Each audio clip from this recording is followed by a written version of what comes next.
mayong aga sa inyong tanan, mabolroman kita it balinghoy, agod obrahon it, kasabalit chiplan, kasi nagugutom na naman po kami. So ayan, bago niya kunin yung mga laman, kailangan mo na linisan yung pinak.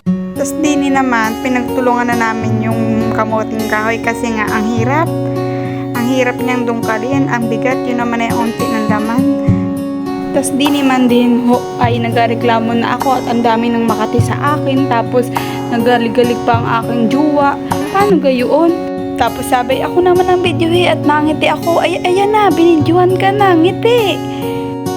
Tapos di napagmalaki niyang malaki. Ano kaya yun? Tapos sabi niya, ikaw na naman ang magpakita sa video at magpa-cute. At ako nga ning ngiti pa diyan. Kala mo'y kaganda-ganda at kumiti pa. Tapos din pauwi na kami at pupunta na siya sa trabaho. Kaya tinulungan niya muna akong maghugas ng kamoting kahoy. After po nating kunin, hugasan na natin yung mga kamoting kahoy na nahukay natin. At ito, ganito kadami yung nahukay natin kamoting kahoy. Pagkatapos nga po, kumuha na ulit ako ng dahon ng saging.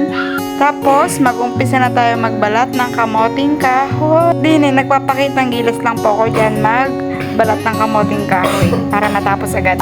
At ito na yung ating nabalat ng kamoting kahoy. Ang sunod ay yayadya din natin ito para mas maging pino at mapiga. Syempre ako rin na nag-iidyad kasi nasa work ang aking jowa Belle sa aking baby loves. Tada! At ito na yung niyadyad natin na kamoting kahoy. At ito ang mga sangkap ng kakailanganin natin. Condense, evap, asukal, konting asin at itlog. Pinaghalo-halo ko lang lahat nung sangkap natin para hindi ko na sinama sa video kung paano ko ihalo. Basta minekos-mekos ko lang lahat dyan sa ating lalagyan. Tapos nagpainit na ako ng asukal doon sa lyanera para yun yung magiging ilalim ng ating kasabala chiflan.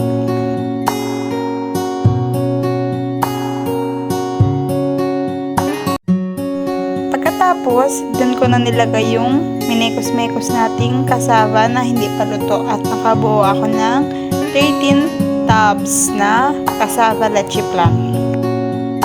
Tapos, kumulang yung lyanera natin, so ginawa ko na lang siyang putong maliliit. Hihi!